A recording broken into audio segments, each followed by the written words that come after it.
Assalamu alaikum. Welcome back to my channel. How about you today? I hope you are quite well by the grace of Almighty. So today I'm making another video that is about of word and phrase. So especially the topic is about for the student of ACC. So in English grammar, a word is the smallest meaningful unit of language. It can function as a noun, verb, adjective, and adverb, and so on. So, a phrase, on the other hand, is a group of words that work together but don't connect, complete the subject, verb, phrase, act as a single parts of speech in a sentences. So, such a noun phrase, verb phrase, or the prepositional phrase. Understanding words and phrase is essential for ACC student because it helps them from connect sentences, improving writing skill and perform better in exam. So let's get started.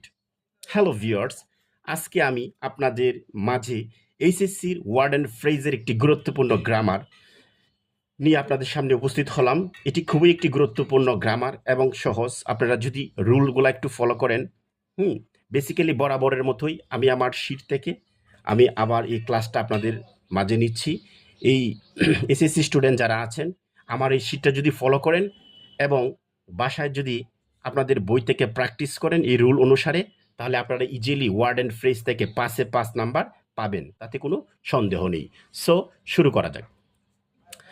So আমি নাম দিয়েছি, দেখেন কিছু আমি shortcut technique দিয়েছি। So আমরা প্রথম টেকনিকটা আপনারা একটু দেখেন। দেয়ার অর্থ হলো কোথাও কোনো কিছু আছে অর্থে ব্যবহার করা হয়। দ্যাট মিন্স দেয়ার শব্দের অর্থ হলো কোথাও কোনো কিছু আছে। দ্যাট মিন্স আমি যদি বলি আমাদের গ্রামে, আমাদের গ্রামে একটি মসজিদ আছে। There are A Mox in our village, আমাদের গ্রামে একটি মসজিদ আছে। দ্যাট মিন্স কোথাও কোনো কিছু আছে। আমাদের গ্রামে আমাদের গ্রামে একজন বিখ্যাত ব্যক্তি আছে। There are a famous person in our village. So এইভাবে আপনি এই দেয়ারকে ব্যবহার করতে পারবেন। দেয়ার শব্দের অর্থ হলো কোথাও কোনো কিছু আছে অর্থে যদি প্রকাশ করে তখন আপনি দেয়ার ব্যবহার করবেন। সো দেখেন, দেয়ার অর্থ হলো কোথাও কোনো কিছু আছে অর্থে ব্যবহার করা হয়। ফর্মুলা 1, দেয়ার প্লাস ভার্ব প্লাস, দেখেন একটা ভার্ব দিলাম, দেয়ার একটা সাবজেক্ট, ঠিক আছে, সাবজেক্টের পজিশন প্লাস ভার্ব। ভার্ব বলতে এখানে আমরা বি ভার্ব বলতে পারি এবং মূল ভার্বও বলতে পারি। বি ভার্বের ভিতরে কি আছে, am is are was were, ঠিক আছে, এবং মূল ভার্ব। এটা যত রকমের ভার্বই থাক, ঠিক আছে, যত রকমের ভার্বই থাক, এরপরে একটা নাউন অথবা না প্রনাউন থাকবে। দ্যাট মিন্স যদি আগে কোনো গ্যাপ থাকে, ফিল ইন দ্য ব্ল্যাঙ্কসের যদি কোনো গ্যাপ থাকে, এবং এই জায়গায় যদি একটা ভার্ব থাকে, বুঝতে পারছেন, যদি ভার্ব থাকে এরপর একটা নাউন থাকে, তখন আপনি 100% এখানে দেয়ার ইউজ করবেন। এবং আপনাদের এই গ্রামারটা কিন্তু একটা বক্সের মাধ্যমে কিছু ওয়ার্ড দেওয়া থাকে, ওয়ার্ড অ্যান্ড ফ্রেজ দেওয়া থাকে। সো আমি নাম দিলাম word and phrase. Word and phrase মানে একটা শব্দ থাকতে পারে অথবা এক গুচ্ছ এলোমেলো ওয়ার্ড থাকতে পারে, সেটাই আপনাকে ব্যবহার করতে হবে। ওই জায়গার মধ্যে এই গ্যাপ থেকে এনে এই ঘরের মধ্যে আপনাকে ফিল আপ করতে হবে। সো আমি এখান থেকে কিছু এক্সারসাইজ এক্সাম্পল নিয়েছি, সেগুলো হচ্ছে আপনার বোর্ড বইয়ে, এগুলা বোর্ডে পরীক্ষাতে আসছে, ওই জায়গা থেকে আমি আনছি, আইনে আপনাদেরকে দিলাম। সো দেখেন, আমি একটা উদাহরণ দিই, এক্সাম্পল দেখেন। এক dot dot like a king in a happy state, মানে liked a king in a happy state, একটা রাজ্যের মধ্যে কি করত, একজন রাজা বাস করত।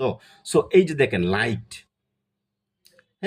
লাইট কিন্তু একটা ভার্ব, এটা একটা মূল ভার্ব, ঠিক আছে। সো আপনি বুঝতেই পারছেন আমাদের সূত্র কি বলছিলাম, ভি ভার্ব অথবা মূল ভার্ব, এর আগে যদি গ্যাপ থাকে তখন দেয়ার হবে। আর দেয়ার শব্দের অর্থ হলো কোথাও কোনো কিছু আছে। সো দেয়ার লিভড, এখানে লাইট হবে না, লিভড হবে, লিভড হবে, লিভড। তো there lived a king in a happy state, এক অদা রাজ্যের মধ্যে কি করতো, একজন রাজা বাস করত। সো একটা উদাহরণ বুঝতে পারছেন দেয়ারের ব্যাপারটা কোথায় হবে। আবার একটা দেখেন বি, এই দেখেন আবার দেখেন একটা ডট ডট আছে, ঠিক আছে, was a post office in our village. That means এখানে কি হবে, দেয়ার হবে। কেন, এই যে ভার্ব আছে, তো ভার্বের আগে কি হয়, সাবজেক্ট হয়, সাবজেক্টের পজিশন এই দেয়ার হিসাবে ব্যবহার করবেন। কোথাও কোনো কিছু আছে। So there was a post office in our village, আমাদের গ্রামে কি আছে, একটা পোস্ট অফিস আছে। সো এখানে দেয়ার ইউজ করতে হবে। এখন আরেকটা সূত্র দেখেন যে what does dot dot look like what does dot dot look like লেখাগুলো দেখা যাচ্ছে কিনা, এটা অনেক আগের শীট তো তাই একটু ঝাপসা হয়ে গেছে এটা। হ্যাঁ, what does dot dot look like, এটার অর্থ হলো অদ্ভুত জিনিস দেখতে এমন অনুভূতি। এটা অর্থটা আগে মুখস্থ করে নেবেন, ঠিক আছে? What does dot dot look like মানে অদ্ভুত জিনিস দেখতে এমন অনুভূতি। দ্যাট মিনস এটা আপনি কোন জায়গায় ব্যবহার করবেন দেখেন, এবার সূত্রটা দেখেন, what plus does plus noun. এখন দেখেন এই যে দেখেন এই যে একটা শব্দ আছে দেখেন, আপনি এটাই মনে করবেন যে what does dot dot look like, এখানে একটা প্রশ্নবোধক চিহ্ন আছে না সূত্রের মধ্যে, দেখেন আছে কিনা।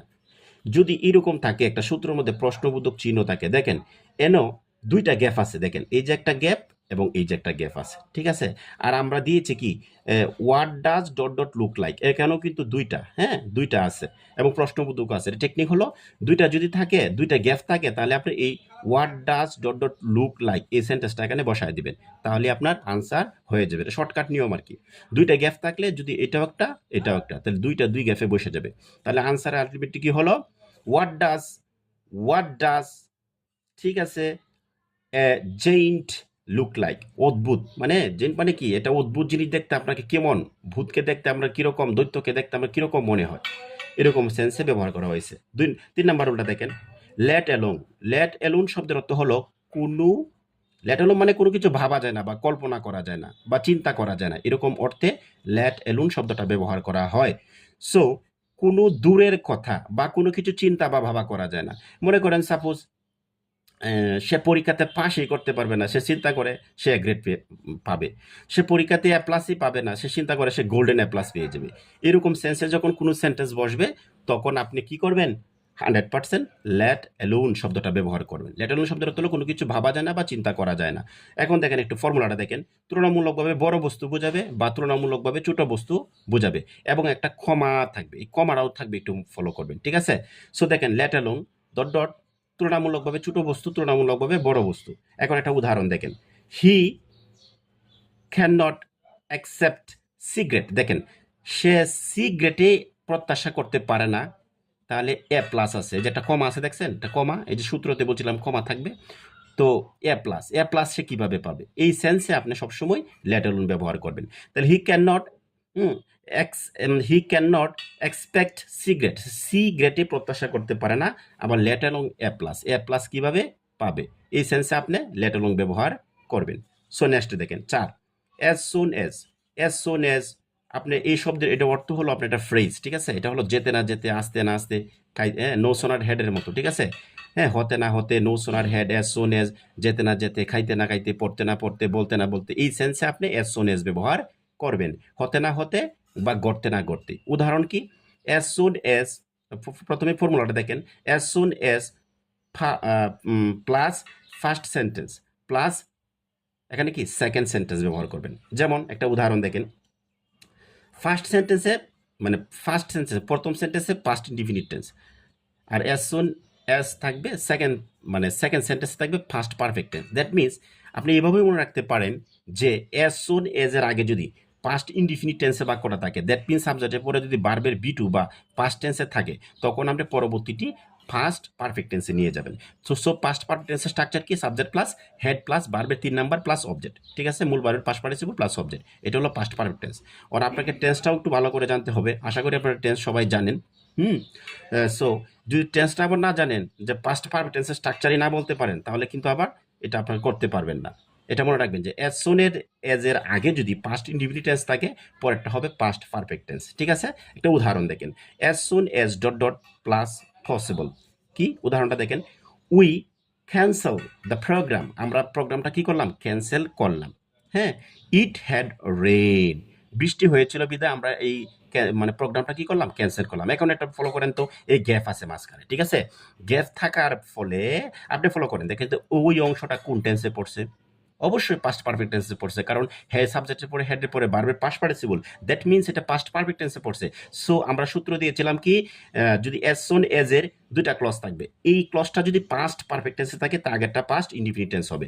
সো এখানে কি করবেন, উই ক্যান্সেল দ্য প্রোগ্রাম, তাহলে অ্যাজ সুন এজ ব্যবহার করতে হবে। হ্যাঁ, as soon as it had rain, বুঝতে পারছেন? আমরা প্রোগ্রামটা কি ক্যান্সেল করলাম যখনই বৃষ্টি আসতে না আসতেই। হ্যাঁ, ওকে। এখন দেখেন পাস ওয়াজ বর্ন শব্দের অর্থ এটাও একটা ওয়াজ বর্ন